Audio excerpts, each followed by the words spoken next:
오늘 우리 공동체에 주신 하나님 말씀은 지난주에 이어서 로마서 8장 12절부터 25절까지입니다. 12절, 13절은 저번 주에 했지만은 다시 한번 읽겠습니다. 자, 같이 읽겠습니다. 시작. 그러므로 형제들아, 우리가 빚진 자로 돼 육신에게 져서 육신대로 살 것이 아니니라. 너희가 육신대로 살면 반드시 죽을 것이로되 영으로서 몸의 행실을 죽이면 살리니 무릇 하나님의 영으로 인도함을 받는 사람은 곧 하나님의 아들이라. 너희는 다시 무서워하는 종의 영을 받지 아니하고 양자의 영을 받았으므로 우리가 아빠 아버지라고 부르짖느니라. 성령이 친인도 우리의 영과 더불어 우리가 하나님의 자녀인 것을 증언하시나니 자녀임은 또한 상속자 곧 하나님의 상속자요 그리스도와 함께한 상속자이니 우리가 그와 함께 영광을 받기 위하여 고난도 함께 받아야 할 것이니라. 생각하건대 현재의 고난은 장차 우리에게 나타날 영광과 비교할 수 없도다. 피조물이 고대하는 바는 하나님의 아들들이 나타나는 것이니 피조물이 허무한 데 굴복하는 것은 자기 뜻이 아니요 오직 굴복하게 하시는 이로 말미암음이라. 그 바라는 것은 피조물도 썩어짐의 종로로 단대서 해방되어 하나님의 자녀들의 영광의 자유에 이르는 것이니라. 피조물이 다 이제까지 함께 단식하며 함께 고통을 겪고 있는 것을 우리가 아느니라. 그뿐 아니라 또한 우리 곧 성령의 처음 익은 열매를 받은 우리까지도 속으로 탄식하여 양자될 것 곧 우리 몸의 속량을 기다리느라. 우리가 소망으로 구원을 얻었음에 보이는 소망이 소망이 아니니 보는 것을 누가 바라리요. 만일 우리가 보지 못하는 것을 바라면 참음으로 기다릴지니라.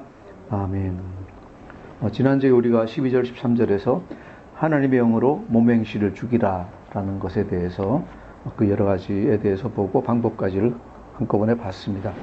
오늘 말씀은 사실은 아주 중요한 몇 가지를 갖다 포함하고 있습니다. 몇 가지 주제를 포함하고 있는데 첫 번째로는 성령의 인도하심이라는 주제, 그 다음 우리가 하나님의 아들 또는 하나님의 자녀가 된다는 그 주제, 또 세 번째로 고난과 영광이라는 주제, 또 마지막으로 소망이라는 주제에서 제가 전에 하던 설교대로 하면 한 4, 5주에 걸쳐가지고 해야 될 설교인데 그동안에 굉장히 많이 얘기했기 때문에 오늘 줄여서 한 주의 설교를 하려고 합니다. 첫 번째로 오늘 말씀에서 보면은 하나님의 영으로 인도하심을 받으면 어떻게 되느냐, 하나님의 영으로 몸의 행실을 계속해서 죽이면 어떻게 되느냐 하는 것이 14절에 나옵니다. 14절, 무릇 하나님의 영으로 인도함을 받는 사람은 곧 누구라고요? 하나님의 아들이다. 그래서 우리가 하나님의 자녀가 된다라는 것을 갖다 얘기했는데, 하나님의 자녀는 어떤 사람이 하나님의 자녀가 되느냐? 하나님의 영으로 인도함을 받는 사람은 하나님의 자녀입니다. 자, 그러면은 그리스도인 중에서 몇 퍼센트가 하나님의 자녀일까요? 이상한 질문입니까? 그렇죠? 이상해야 됩니다. 지금까지 제 설교를 잘 들으셨으면은 이 질문은 아주 이상합니다. 왠가 하면은 예수를 믿는 모든 사람 안에는 성령님이 와 계시고 또 모든 사람들은 어디 와 있습니까? 구원의 언덕 위에 다 올라와 있습니다. 구원의 언덕 위에 올라 있는 사람들은 거기에는 그리스도의 영이, 하나님의 영이, 또 성령이 우리 안에 와 계십니다. 와 계시고 우리를 인도하고 계십니다. 그래서 우리가 어느 정도로 몸의 행실을 죽이느냐, 많이 죽이는 사람도 있고 적게 죽이는 사람도 있고 아직 조금밖에 못 죽이는 사람도 있고 하지만은 그 모든 사람들이 다 누구의 인도하심을 받아서 사는 사람들입니까? 성령의 인도하심, 하나님의 영의 인도하심을 받아 사는 사람들입니다. 그래서 우리가 여기서 간단하게 결론 내릴 수 있는 것은 무엇이냐? 참으로 예수 그리스도를 믿는 사람들은, 정말로 예수 그리스도를 믿는 사람들은 아직까지 자기 삶이 불만스럽든지 내가 이렇게 해도 되나 하고 스트레스를 받든지 또 만족하고 있든지 어쩌지 상관없이 다 정말로 예수 그리스도를 주로 영접했으면은 다 구원의 언덕에 올라 있는 사람들이고 성령이 그 안에 와 계셔서 인도하고 계시고 따라서 확실하게 하나님의 자녀이심을 믿을 수 있습니다. 아멘. 예, 그래서 우리는 지금까지 우리가 생각할 때는 내가 무슨 하나님 자격이 있겠어? 그렇죠. 하나님 자녀가 될 자격이 있는 사람 하나도 없어요. 하나도 없어요. 다 완전히 거룩해진 사람이 없기 때문에. 그래서 조금 더 많이 거룩해졌다고 해가지고 훨씬 더 하나님 자녀이고 나는 아직까지 죄를 많이 짓고 있고 아직까지 제대로 못하고 있다고 해가지고 덜 하나님의 자녀인 게 아닙니다. 우리 모두는 다 하나님의 자녀인 줄 믿으시기 바랍니다.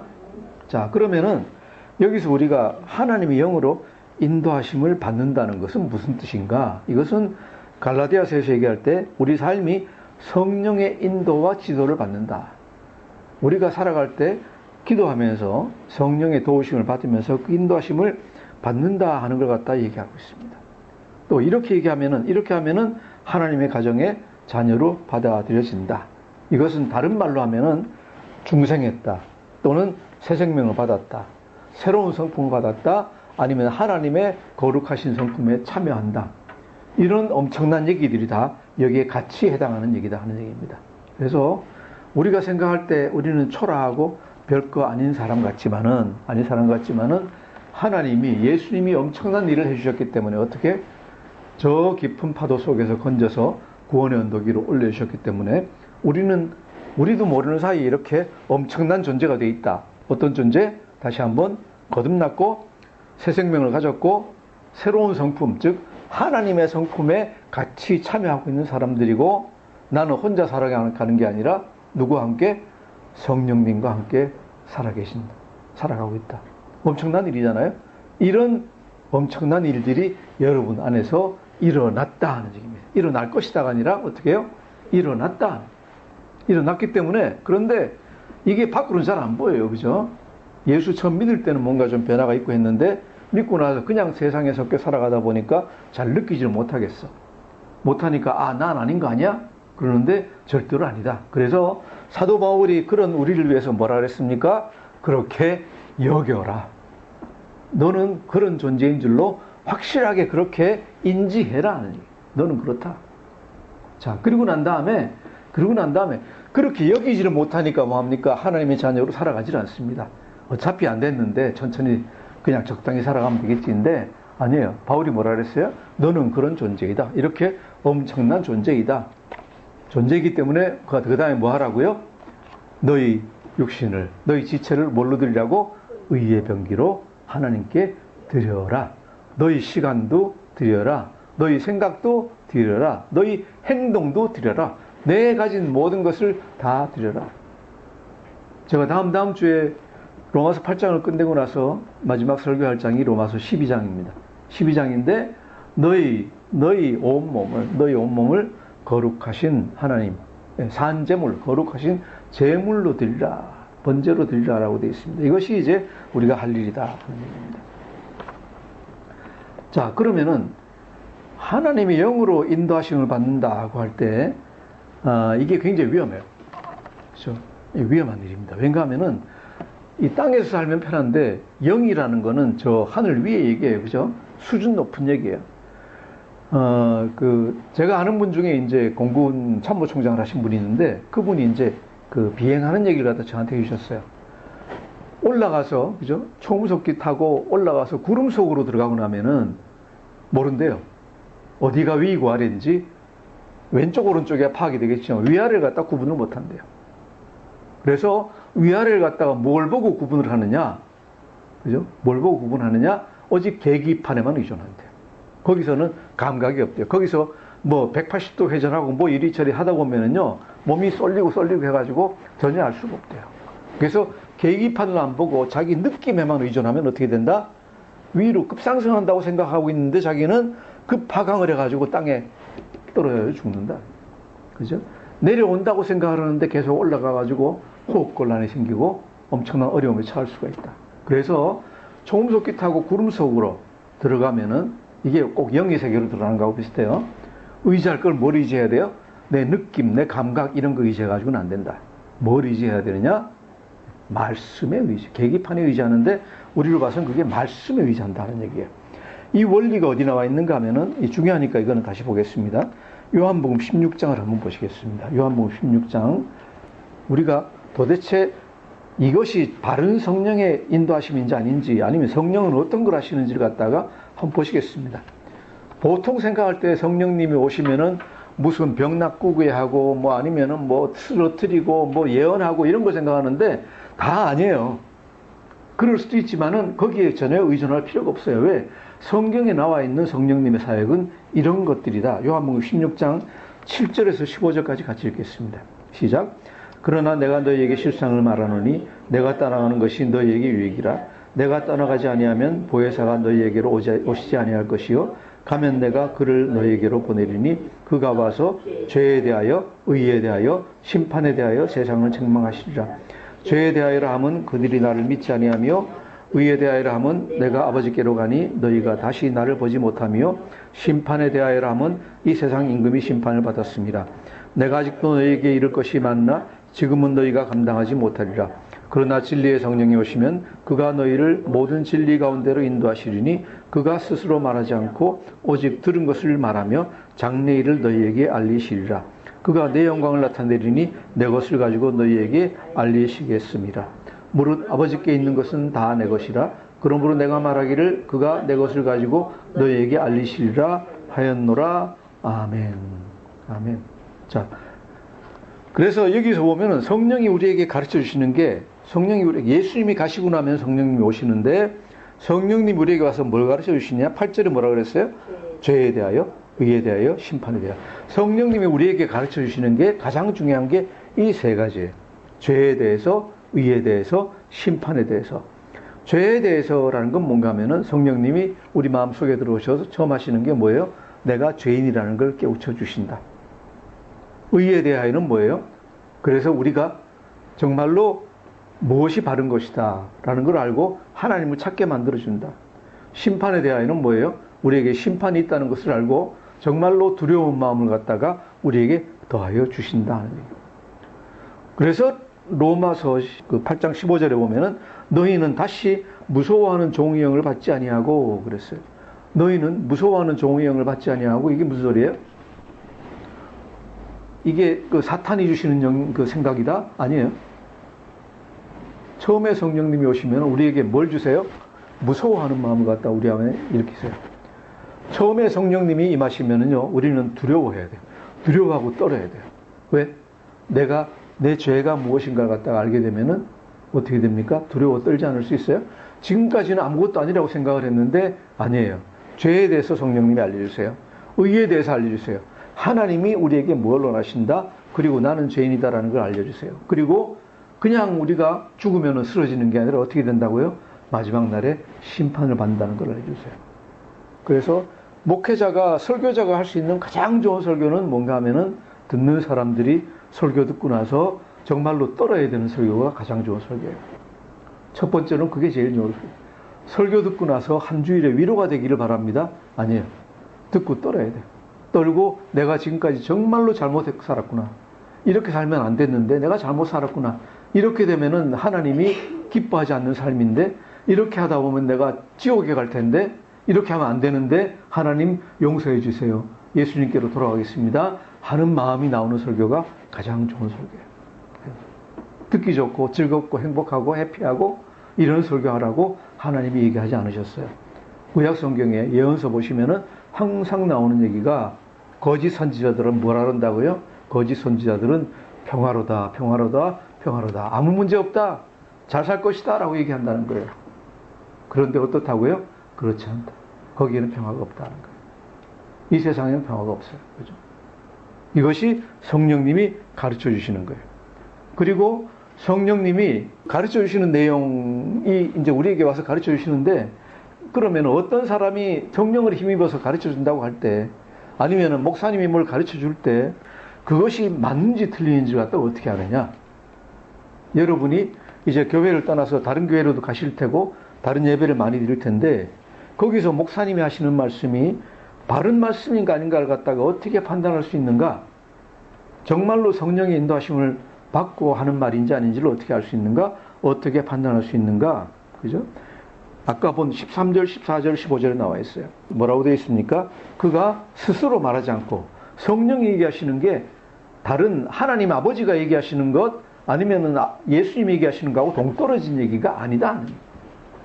스스로 말하지 않고 오직 들은 것을 말한다라고 했습니다. 오직 들은 것을 말한다. 14절 그가 누구의 영광? 내 영광을 나타내리니 내 것을 가지고 너희에게 알리시겠습니다. 누구의 것이에요? 예수님의 것을 가지고 알리실 것이다. 예수님의 것을 가지고 알리실. 그래서 성령님이 정말로 성령님이라면은 얘기하는 건 뭐예요? 예수님이 하시는 얘기에서 어긋나면 안 돼요. 자, 그러면 신약은 그런데 그럼 바울 얘기는 어떠냐? 또 구약 얘기는 어떠냐? 15절 무릇 아버지께 있는 것은 다 내 것이라 그러므로 내가 말하기를 그가 내 것을 가지고 너희에게 알리시리라 했노라. 비록 예수님이 이 땅에 계셨을 때 복음서를 통해서 얘기 안 하셨더라도 아버지께 있는 것은 다 예수님 거예요. 그러니까 무슨 얘기예요? 구약 성경에 있는 것도 전부 다 예수님 거예요. 왜? 아버지 거니까. 그래서 설교자가 하는 설교가 신약 성경과 구약 성경의 말씀에 또 성령이 주셔서 예수님의 이름을 빌어서 주신 다른 신약 성경의 다른 성경의 말씀, 이 말씀들하고 합치된 일이 아니하고 말씀과 다른 얘기를 하면은 그 사람은 거짓 선지자이다. 그 사람은 거짓 선지자이다. 목사들 중에 어떤 사람은 내가 성령보다 더 뛰어난 얘기를 갖다 한다. 이런 참담한 얘기를 갖다 하는 사람이 있는데 말도 안 되는 얘기에 거짓 선지자예요. 그죠? 또 와 있는 몇 거짓 선지자들은 그들이 자신들이 보혜사다. 내가 성령이다. 그래요. 말도 안 되는 얘기. 그런 하나님이 어디 있어요? 거짓 선지자예요. 그래서 그런 얘기 나오면은 누구든지 간에 내가 성경보다 더 나은 얘기를 합니다. 라고 얘기하면은 전부 다 뭐예요? 거짓 선지자. 이런 면에서 가톨릭도 어떻게 보면은 거짓 선지자적인 게 많아요. 왜냐하면은 가톨릭 교회는 교회가 성경과 똑같은 권위를 가진다 그래요. 교황이 성경과 똑같은 권위를 가져요. 그래서 교황의 칙령은 성경과 다른 얘기를 갖다 할 수도 있어요. 성경에는 마리아가 하나님의 부인이라는 얘기 없어요. 성경에는 마리아를 통해서 기도하라는 얘기가 있나요? 없어요. 우리는 예수 그리스도를 통해서 성령을 통해서 하나님께 기도해요. 그런데 교회에서 가톨릭 교회에서 뭐라고 선포했나요? 마리아를 통해서 기도하면은 예수님이 잘 들어주시고, 왜? 예수님이 어머니시니까. 그죠? 엄마 통해서 하는 얘기가 잘 통하잖아요. 그렇게 해서 마리아를 통해서. 그래서 가톨릭에서 기도하는 걸 보면 전부 다 마리아님을 통해서 기도합니다. 라는 얘기를 갖다 봐요. 뭐예요? 엉터리예요. 그죠? 그래서 이 판단하는 기준만 알고 계시면은 누가 뭐라고 하면 성경에 뭐가 있는 거 찾아보세요. 찾아보시고 없으면은 그건 엉터리예요. 엉터리 들을 필요 없어요. 자, 그래서 성령님이 이런 얘기를 갖다 하시기 때문에 우리에게 가르쳐 주는 건 정말로 우리가 해야 될 게 뭐다? 우리는 회개해야 되고, 우리는 하나님을 믿어야 되고, 또 하나님의 것을 배워야 되고, 이런 것을 갖다가 얘기하기 때문에 15절을 보시면 뭐라 그랬습니까? 너희는 다시 무서워하는 종의 영을 받지 아니하고, 처음에는 우리는 무서워 떨어요. 무서워 떨 수밖에 없어요. 그런데 일단 우리가 회개하고 나면은 또 예수를 믿고 나면 어떻게 돼요? 우리가 바닷속에 있을 땐 떨어야 되지만은 언덕 위에 올라오고 난 다음에 떨 필요가 있나요? 이젠 떨 필요가 없어요. 없기 때문에 성령님이 오셔가지고 우리가 바닷속에 있을 때 행한 걸 갖다가 가지고 우리에게 두려움을 주시는데 언덕 위에 올라와서는 우리는 어떤 마음을 가져야 돼요? 양자의 영을 받았어요. 양자의 영을 받게 돼요. 이제는 뭐예요? 이제는 우리가 외인이 아니고 하나님의 자녀예요. 자녀이고 하나님에게 양자로 입적이 된 거예요.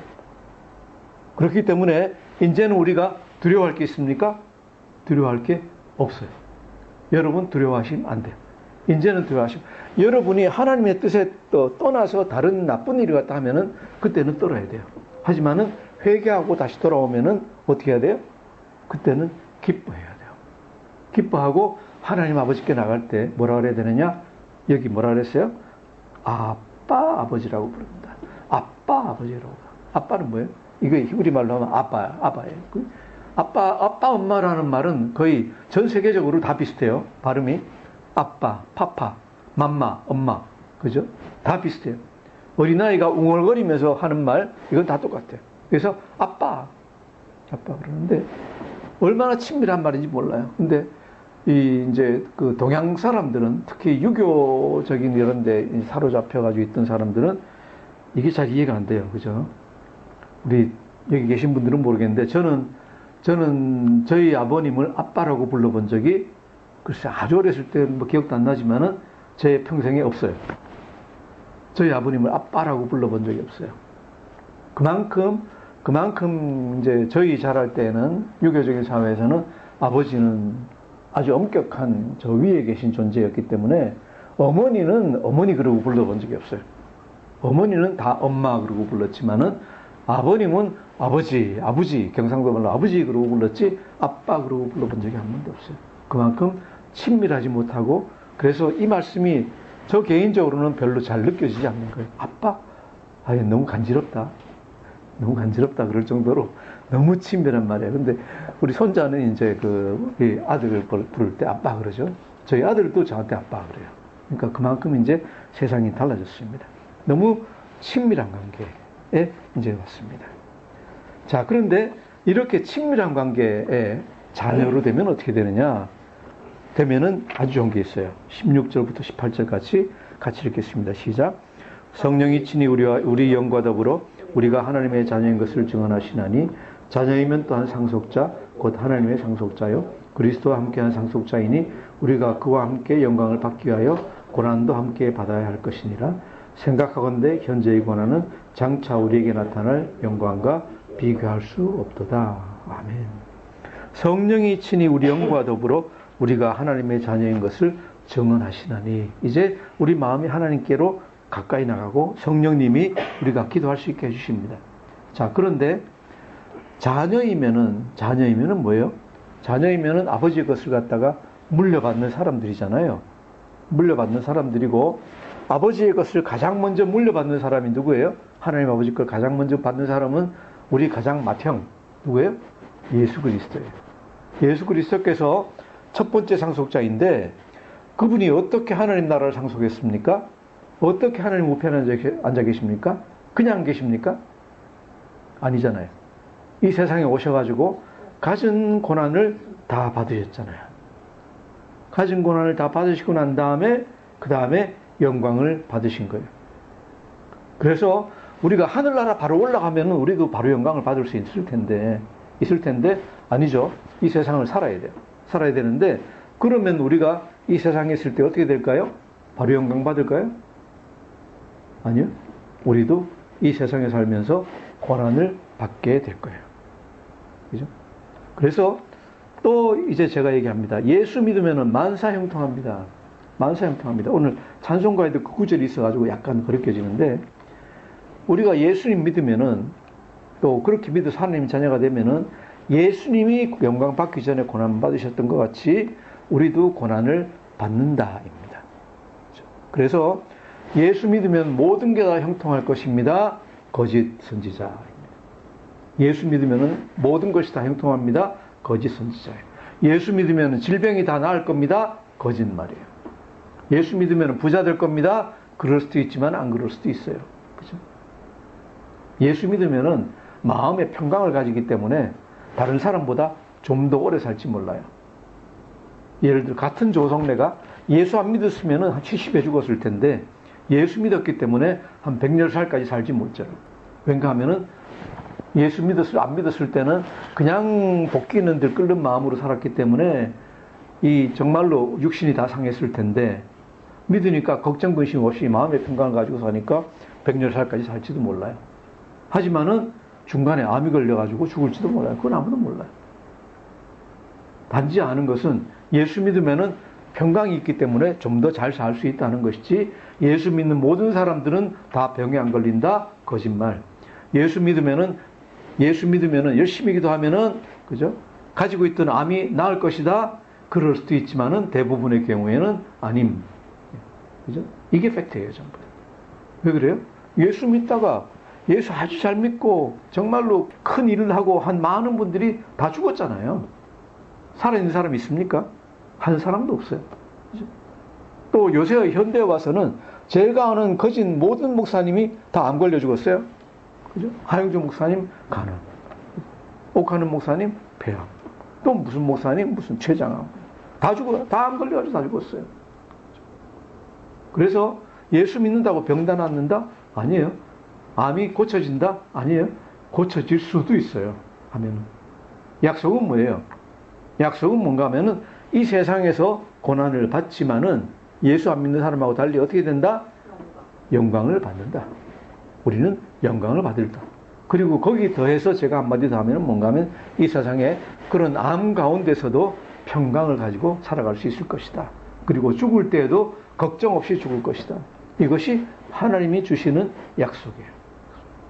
그래서 이 세상의 고난을 갖다 우리가 어떻게 대해야 되느냐? 18절 같이 읽겠습니다. 18절 시작. 생각하건대 현재의 고난은 장차 우리에게 나타날 영광과 비교할 수 없도다. 아멘. 아멘. 하늘나라 가서 우리가 받을 영광에 비하면은 세상에서 받을 고난은 아무것도 아니다. 아무것도 아니다. 너 근심 걱정 말아라. 근심 걱정 말아라. 아무것도 아니에요. 사도 바울이 그랬잖아요. 이 세상에 사는 게 좋은지 하나님께 가는 게 좋을지 내 개인적으로는 하나님한테 빨리 가는 게 좋을 것 같은데 세상에서 하나님이 할 일을 주셨으니까 그 일은 하고 가야 될 것 같다. 그런 얘기 아니에요. 사도 바울이.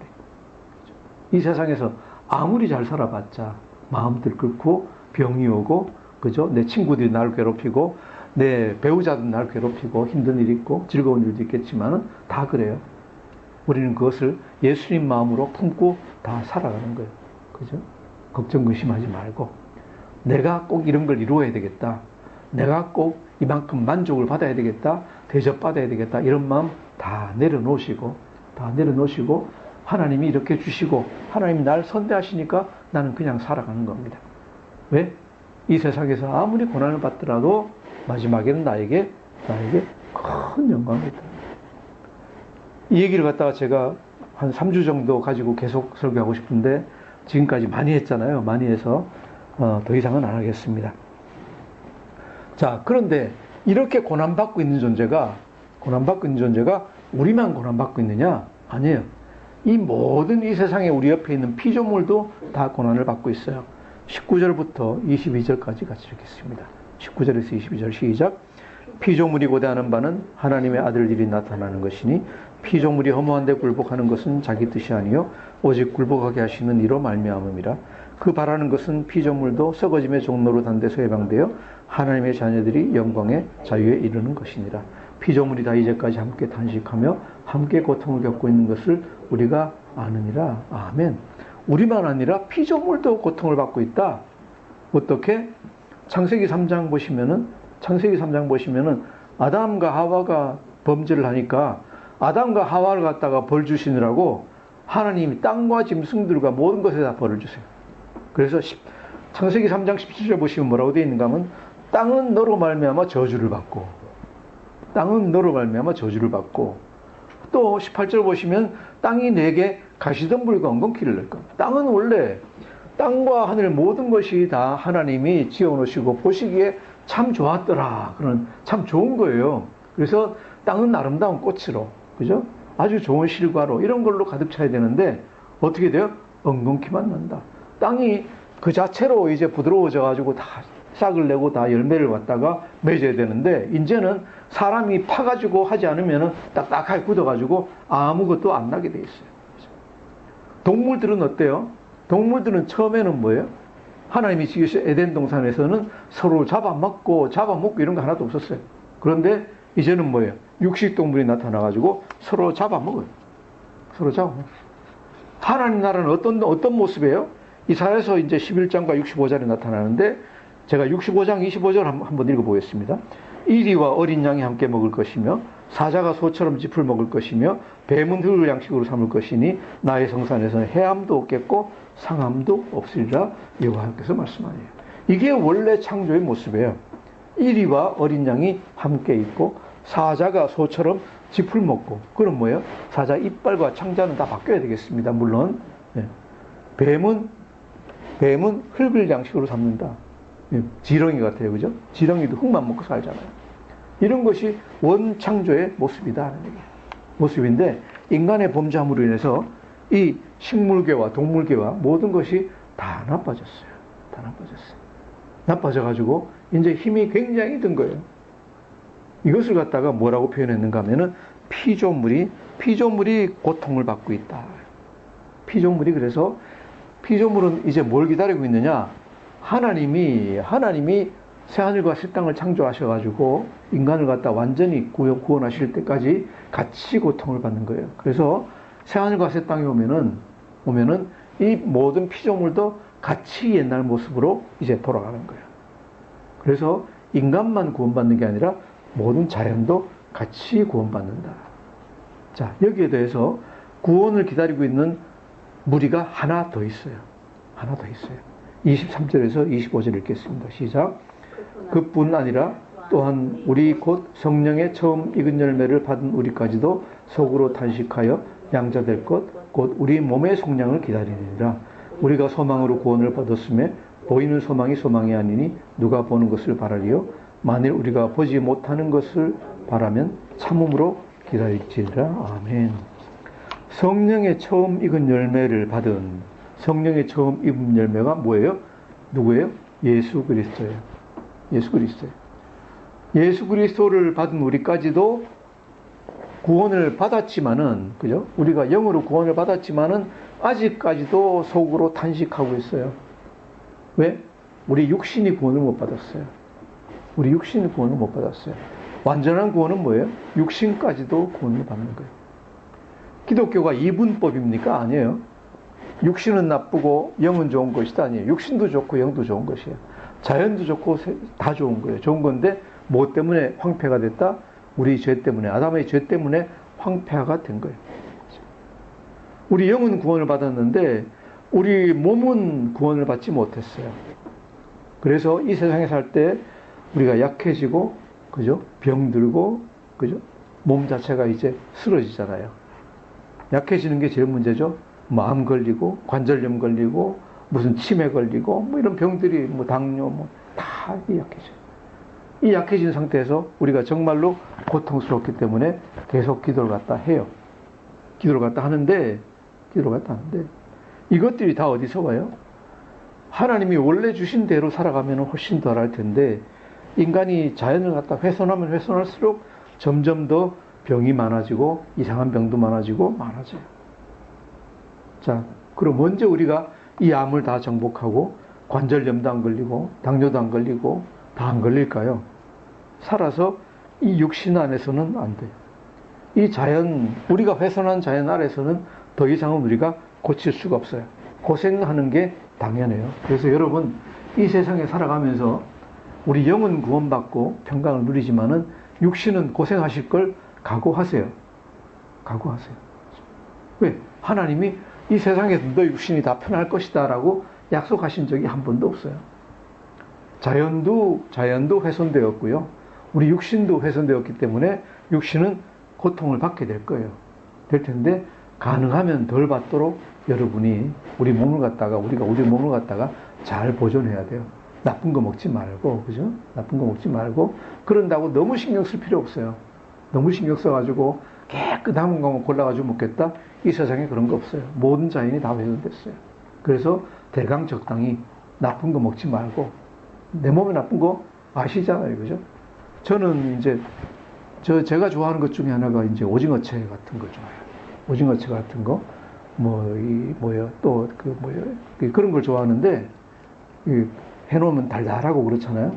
근데 이제 얼마 전부터 이제 그걸 갖다 덜 먹기 시작했어요. 왜? 제가 알기로 그게 첫 번째로 제 이에 안 좋고, 이에 들어가면 굉장히 끼어요. 속에 들어가서 별로 소화가 잘 되는 것 같지가 않아요.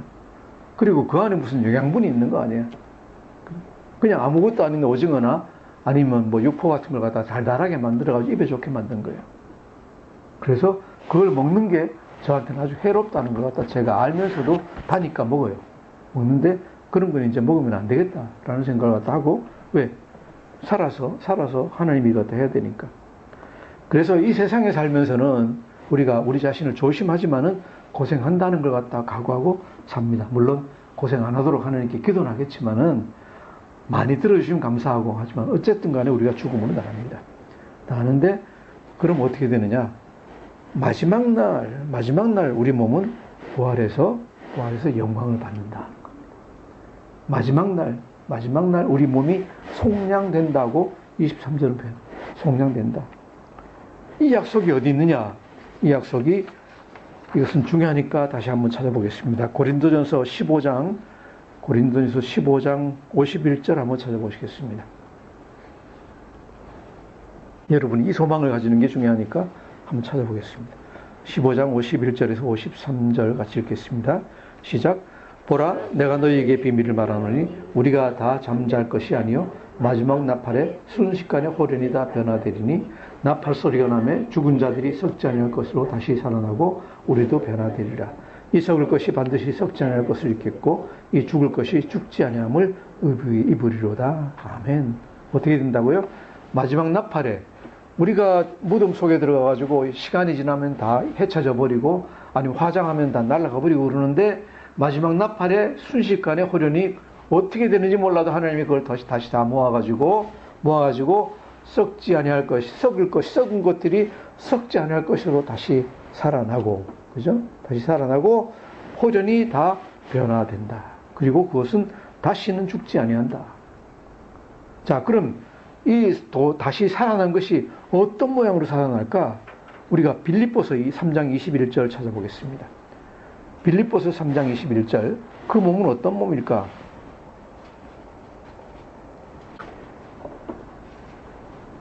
빌립보서 3장 21절 같이 읽겠습니다. 시작.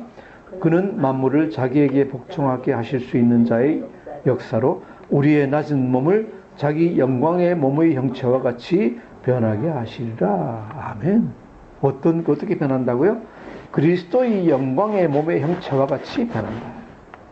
그리스도의 영광의 몸의 형체가 어떤지 우리가 어디서 봤습니까? 마태복음에서 변화산에서 정말로 그리스도의 몸이 해와 같이 빛나고, 그죠? 해와 같이 빛나고 입었던 옷이 정말로 투명하게 하얗게 담아나는 그런 걸 갖다 우리가 봤습니다. 우리가 이런 몸으로 다 변한다 하는 것입니다. 다 변한다.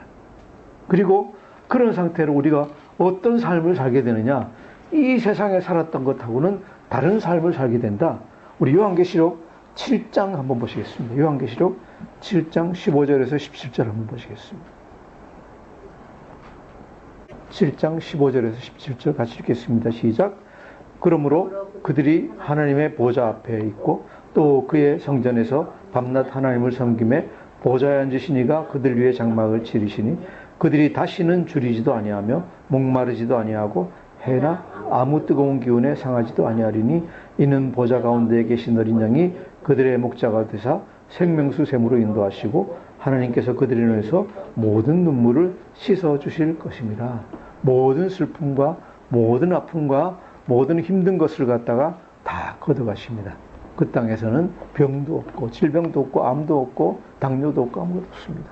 그래서 우리하고 같이 이 세상에 살던 우리의 친척이나 친구가 혹시 세상을 떠나시게 되면은 슬픕니다. 왜? 세상에서 보지를 못하니까. 보고 싶은데 보지를 못하니까 슬픕니다. 하지만은 속으로는 어때야 됩니까? 속으로는 기뻐하십시오.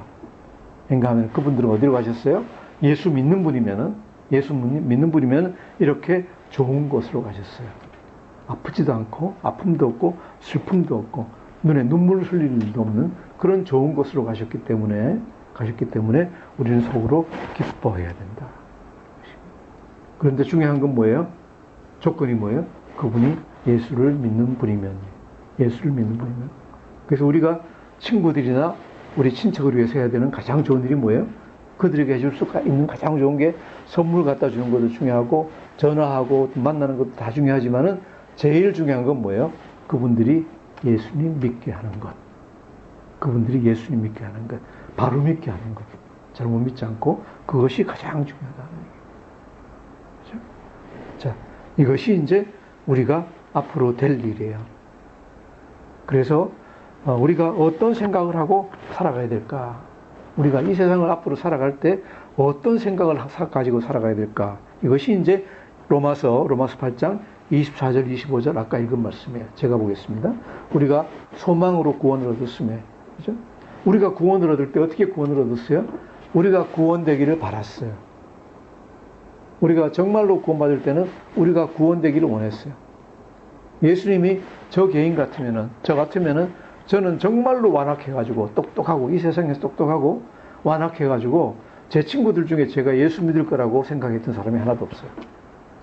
너무 완악하고 너무 심지가 굳기 때문에. 그런데 예수님이 저를 갖다가 도저히 빠져나갈 수 있는 구덩이로 몰아넣으셨어요. 예수님이 하셨는지 또 어떻게 보면 제가 한 거예요. 해가지고 완전히 구덩이에 빠져가지고 어떻게 좌우 사방을 갖다가 완전히 그냥 큰 절벽이 둘러싸가지고 하늘도 안 보이고 어떻게 옴치고 뛸 수 없는 그런 상태로 이제 그런 상태에 제가 처했어요. 그렇게 되니까 할 수 있는 얘기가 뭐예요? 마침 저희 누님이 주신 성경책이 하나 있어가지고 그 성경책을 붙들고 앉아가지고 울면서 기도한 거예요. 하나님, 여기서 벗어나게 해주시면은 제가 하나님 잘 믿고 이 세상 살아가겠습니다. 울면서 기도했어요. 기도했더니 하나님이 예수님이 오셔가지고 저를 갖다가 구원해 주셨어요. 이게 뭐예요? 우리가 소망으로 구원을 얻었으며, 여러분들도 아마 적으나 크나간에 그런 경험이 아마 있을 줄로 생각을 합니다. 우리가 소망으로 구원을 얻었습니다. 아주 어려움 가운데 있을 때, 그죠? 예수 믿는 집안에서 태어났더라도 정말로 어떤 마음에 낙심되고 빠지지 못하는 우울증에 빠져 있고 이럴 때 예수님이 와서 만나주세요. 만나주셔서 구원을 얻습니다. 우리가 구원을 일으켰습니다. 그래서 우리가 소망으로 구원을 얻었어요. 그렇기 때문에 보이는 소망이 소망이 아니니 그 소망은 보이지 않는 거예요. 전혀 나에게 나타나지 않는 것. 그런 우리가 보이는 것들, 뭐 돈 버는 것, 이런 것들은 우리가 별로 바랄 게 아니에요. 그래서 만일 우리가 보지 못하는 것을 바라면, 우리가 보지 못하는 건 뭐예요? 우리 몸이 영화롭게 되는 것, 영광을 받는 것, 이런 것도 우리가 보지 못하는 것들이에요. 이런 것들은 어떻게 기다려야 돼요? 참음으로 기다릴지니라. 참음으로 기다릴지니라 그랬어요. 다시 말합니다. 이 세상에서 살아갈 때는 어려움이 있을 겁니다. 여러분이 하나님의 일을 열심히 하더라도 어려움이 있을 겁니다. 몸이 아픈 일이 있을 겁니다. 불치의 병에 걸려서 언젠가는 죽게 될 겁니다. 그때까지 우리가 계속 고통받을 겁니다. 그죠? 또 병이 안 걸리더라도 자녀들이나 친척들이나 재정적인 문제로 해서 마음의 어려움부터 있을 수가 있습니다. 그것은 언제 결정이 됐습니까? 아담이 범죄할 때부터 시작해서 우리가 이 세상에 살 때는 다 고통받는다는 것이 결정이 된 겁니다. 어떤 고통입니까? 결국은 죽는다. 결국은 죽는다 하는 것은 정해진 겁니다. 이런 고통을 받으면서 세상을 살아가는 게 우리 혼자서 살아가면은 정말로 어렵습니다. 힘듭니다. 하지만은 예수님 안에서 살아갈 때는 우리는 그 고통을 다 잘 견딜 수 있습니다. 왜? 지금 받고 있는 고통이 앞으로 받을 영광, 뭐예요? 우리 영과 우리 몸이 다시 변화해서 받을 영광, 그런 데 비하면은 아무것도 아닙니다. 아니기 때문에 또 이 세상에 살아가면서 내려놓고 살아가면은 편합니다. 그래서 이 세상에 살아가면서도 훨씬 더 그리스도 안에서 우리가 편하게 잘 살아갈 수 있고, 또 마지막 날 우리가 받을 영광을 생각하면은 이런 고통은 능히 견딜 수 있는 것입니다. 희망이 없으면은 우리가 견디지 못합니다. 하지만은 여기서 언젠가는 벗어날 거라는 희망이 있으면 우리는 기쁨 가운데 살아갈 수 있습니다.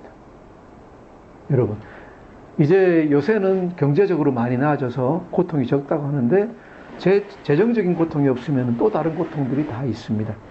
그래서 어려운 세상을 살아갈 겁니다. 살아갈 텐데 어려운 가운데서도 오늘 로마서 말씀해 주시는 이런 소망과 확신을 가지고 이 세상을 능히 이겨나가는 우리 모두가 되기를 주님의 이름으로 축원합니다. 기도하겠습니다. 하나님 감사합니다. 오늘도 정말 귀한 말씀을 주시고 우리가 용기를 가지고 세상을 살아나갈 수 있게 해주시니 참 감사드립니다.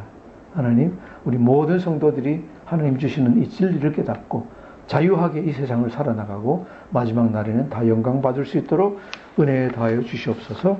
감사하며 예수님 이름으로 기도드립니다. 아멘.